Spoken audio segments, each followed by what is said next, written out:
Hey Eurovision fam, it's Alesia Michelle. Today is really exciting because I'm going to be talking about all the songs that were snubbed, the songs that didn't make it to the big show, the songs that were standout for me from the national selections that I'm still listening to. Let's get into it. Eurovision 2025.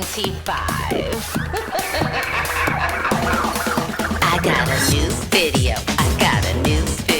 Alesia Michelle. Hey girl. I'm ready to go. How you feeling? Eurovision fam.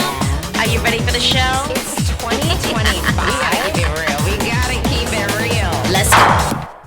As always, hello and welcome to my channel. If you've never been here before, come on, welcome. This is your opportunity to like this video and to subscribe. If you love the Eurovision Song Contest, I think you'll love my channel. I've got my blazer on and I've got my glasses and we're gonna be getting into these songs. You know, there were a lot of national selections, so you might not have followed them. So if you're looking for some additional music to throw on that Eurovision playlist, look no further.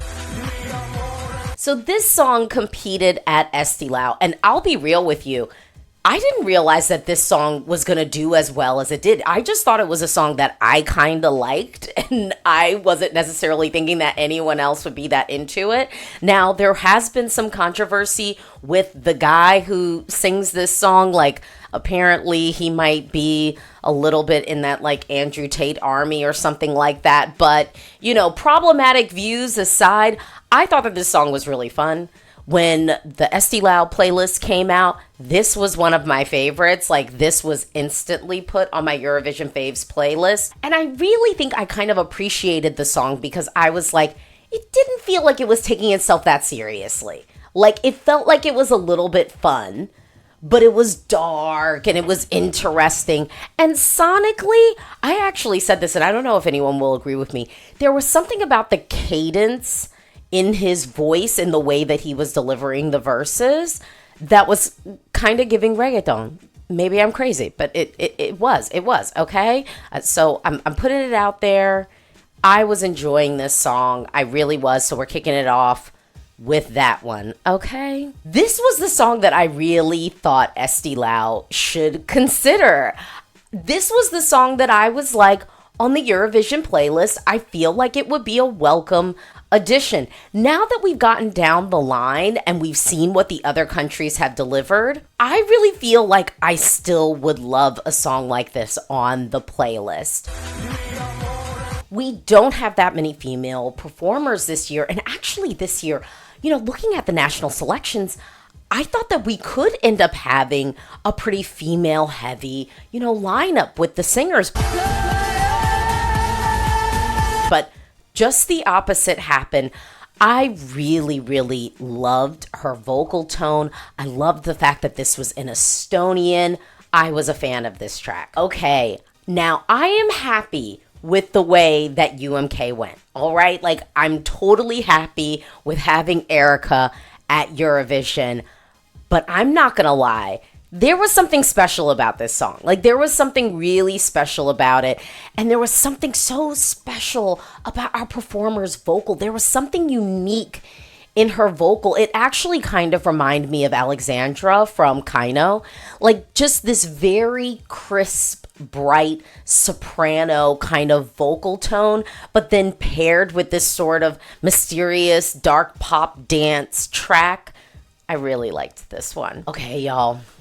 I know we've already mourned this one, and so for some of you, it might be real hard. Now, I recognize this song was not delivered live on the stage in the most optimal way. So do I think that Spain should have sent this instead of sending Melody? No. But what I do hope for next year at Benidorm is if we get a track that feels ethnic, that feels modern, that's delivered by a young, fresh performer, I really hope that performer is able to keep it together so then we can get the song at Eurovision. Because I'll be real, if this was delivered well on the stage, I think we could have been talking about Spain winning Eurovision this year. I think that this would have been a winner potential conversation type of entry. And y'all know I want to get Spain there. Now, y'all know I love me a good R&B track. I had no clue that I was going to be getting that amazing R&B track from Esti Lau. This track was so good. It was so good. I'm still listening to it. I will fight no one. I will not say that Estonia should have sent this to Eurovision. But this song, baby. This song? I'm going to need to see my girl back at Eurovision. Like, at some point, we need to give her a vehicle. Okay? I want Thule in the mix in the future. Y'all, here is the song that I do feel like from Benidorm, we could have a real conversation around what could have been. Because even though we have a lot of male performers this year, and we do, you cannot tell me that this man would not be in the conversation to be in charge of the boys. I think this man could have been having a conversation. We could have been having talks of Spain being in charge of the boys this year. Okay. Do I feel like it's a missed opportunity? Maybe. I think we'll see. It really just depends upon how Melody ultimately does at Eurovision. So we cannot say, oh man, what could have been, and like really fight hard without knowing what is. But I'm telling you, we might be having a circle back conversation at the end of May talking about Spain. We could have had my man in the mix. We could have had him in the mix. I'm still listening to the song. It is like the perfect summer track. So I really am feeling the song. Okay, let's go to Latvia's national selection, because a lot of people will tell you that Latvia definitely had one of the stronger national selections this year. I did not love the live interpretation we got of this. So ultimately, I think Latvia did pick right. I do think Latvia sent something interesting. But I am curious to see how this could have done in the lineup at Eurovision this year. I'm just curious to see how it would have done, because I think it could have qualified. Now, y'all already know, I'm not going to fight anybody and say that this should have represented Spain. But on first listen, this was like my favorite track from Benidorm. Then seeing the live performances, my girl was doing it. Vocal, on point. I didn't love the styling, but I understood it. Like, I understood the look that we were going for. The live performance, ultimately, I thought was good. Like, I thought was really good. I need Mel to come back. I think we need to give Mel another shot. Spain, could we try that? Could we try that? Y'all, let's take it back to UMK. This song was modern. It was fresh. It's radio friendly. I mean, this is a song that could have just been that well-produced pop track. Ultimately, I think Finland made the right choice, but I would like to see Goldilocks back. I would definitely like to see Goldilocks back, possibly in the running to represent Finland, because there was something special here about this entry. It felt a little bit indie, but it also had sort of that Nordic production in a good way.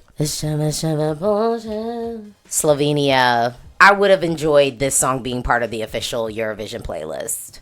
And we've got a lot of like young guy performers, but this one felt cool. This one felt cool and current. Yeah, there was a vibe with my dude. There was a vibe with my guy. Y'all, when this song came out and then it was not on streaming, I was pulling up the YouTube video, scrolling in the car. Not that safe of a practice, but I had to because I was addicted to this song. I don't think that the way that they decided to bring this to life was the best way to bring it to life, but this is such a good song. Like, this is such a good song. I feel that we are slightly missing out on something like this. It's a ballad, but it's cool. It has an indie vibe to it. The fact that we had like a duet kind of moment, I think this could have been interesting at Eurovision. I do think Latvia made the right decision, but this is a song, y'all gotta add it to the playlist. It's straight up vibes. I thought this was good.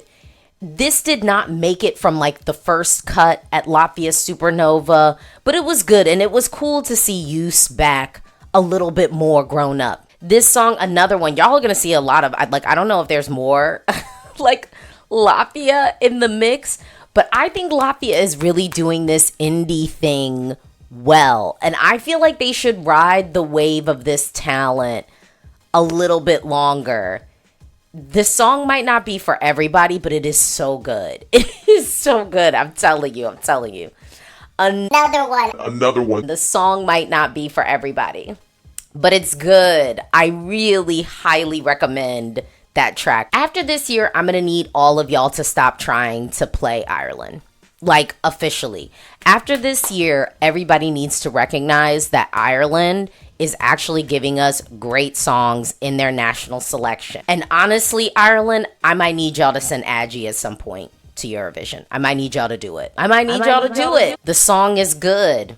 The stage show was great, even on the Ding Ding stage. Now, this song was the front runner, I think, to represent Latvia. I think the staging ultimately let it down, but I'll tell you, I think that the Ludwig is a talent. I think that the Ludwig is a really charismatic, and I'm assuming kind of like producer, singer, songwriter vibe. Latvia, the Ludwig, I don't know if you're feeling bummed that you didn't make it this year, but clearly you came close. So, like, I wouldn't throw in the towel. Consider coming back. I'd accept you. Another one from Ireland's national selection. I think that this could have been a moment on the Eurovision stage. I don't want to say that it was a missed opportunity not to have this song represent Ireland, but I do think to myself, what could have been? I watched the commentary from the panel, and Ireland, we really need not have that panel in coming years, because I think that the people you have on the panel, some of them don't actually understand what Eurovision is now. And the critique that came up for this song, to me, I deeply disagree with when you look at how the fandom is eating up Albania's entry this year. Greece, I'd even say the excitement that people had around Latvia's entry. Basically, the critique of this was, oh, it's so traditional, it feels so Irish. I don't think people want that from us. And how you could have that take after Bambi did what they did last year, I'm like, Bambi did give us Irish with a twist. It wasn't so on the nose, but that wasn't a thing that was actually making you tumble down. What was making y'all tumble down in the past was that, you weren't being that ambitious. You were playing it a little bit too safe. I don't think that there was anything really safe about this entry, other than I feel like if we had this in the semi, it would safely be qualifying. I'm going to just leave it at that. Now let's talk about Bobby. I'm going to be real with y'all. I understand that, like, the live performance, everyone was kind of like, oh, but the vocal was off. We can't really judge that performance from a Ding Ding stage. Like, with love.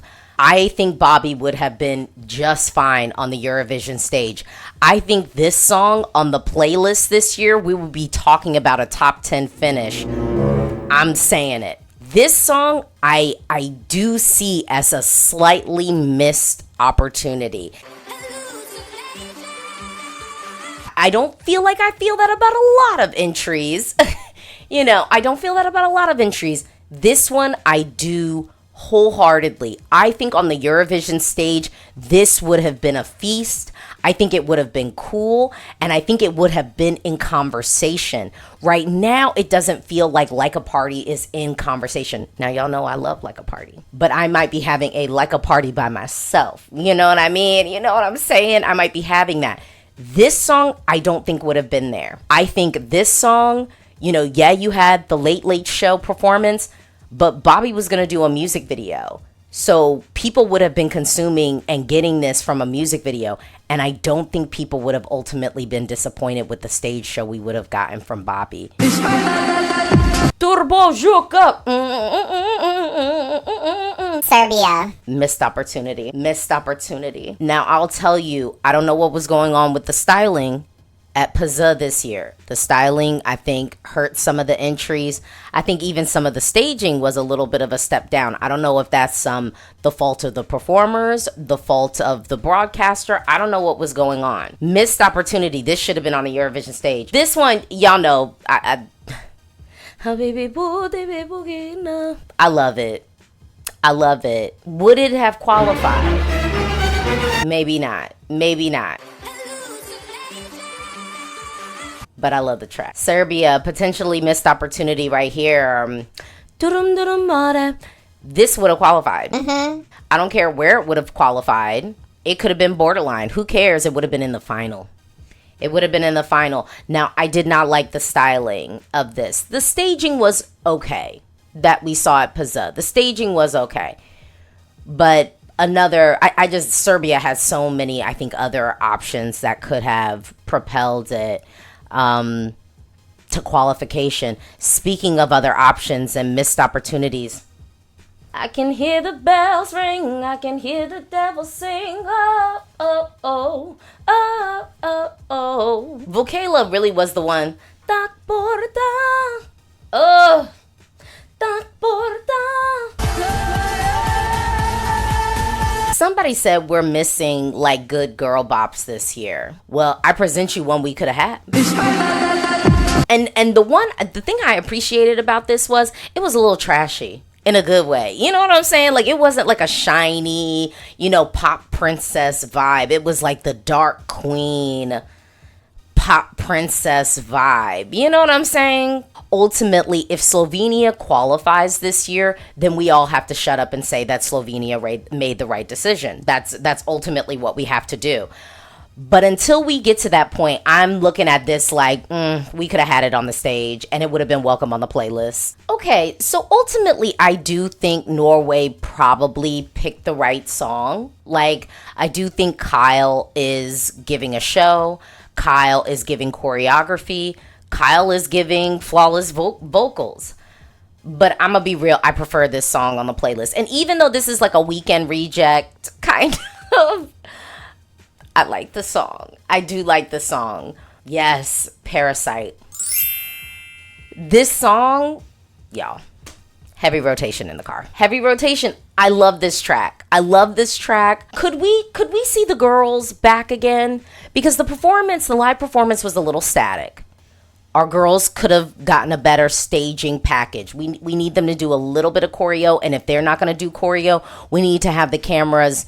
They need to be like moved around on stage. They at least got to walk because it was a very static performance and it didn't work. But this song is so good. Add it to your playlist immediately. You're paracidal. Y'all, in the name of Go Away, I love Justina. I love what Justina is giving us. But this one, y'all, I think we could actually have been talking about winner potential with this entry. Low key.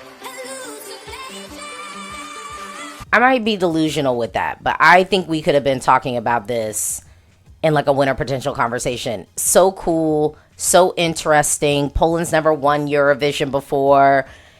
This had a freshness. If Goe walked, this could have flown. You know what I'm saying? Like this one could have flown. We could have set up a hype train for them. Just saying. So now we're gonna get into my FDC tracks because here's the truth of the matter. I'm listening to like the whole playlist. Still, I mean the album, and I do think FDC had some real moments. I'm laying out the tracks that I'm like, put them on your list. Put them on your list. It's just like good music. Like I don't know what else to say. Like just good, well-made music. And then we get to Josh. I think I've said this before, but I'm gonna say it again. I think Josh would have been top 10 at Eurovision this year. I think Josh would have been top 10. I think Josh and Wasted Love, JJ Austria's track, I think that would have been an interesting one to watch. Cause we're seeing some, moments, and I'm not saying that the songs are like the same. Like I'm definitely not saying that, but a little bit of the mood of both of these entries was similar. I would have been curious to see them both in the competition and see where that would have gone. And now we're getting to the Melfest of it all. I really like this song. I wasn't going to fight anyone and say that Sweden should have sent this, but I appreciate it. I actually like it, okay? It's Clara. Y'all know Clara is my girl. Put the track on your playlist. You won't regret it. This is my summer anthem. This is my summer song. This is the song that I'm going to be bumping in the car for years to come. Years to come. I need someone to immediately choreograph a Zumba routine to this. Sweden, I'm sure y'all have some Zumba instructors. Add it to the list. We need it. I'm getting married next year. I'd like to be real snatched in my gown, okay? Well, those are the songs that didn't make it to the Eurovision stage. What do you think of my picks? Do you have some songs that you didn't get on the Eurovision stage that came from the national selections? Drop down, tell me in the comments below. For me, if some of these songs actually represented their country at Eurovision, I think we'd be having a different conversation about the competition this year. If you haven't already, please like this video and please do subscribe. I got more content coming for you. Thank you for watching. Bye.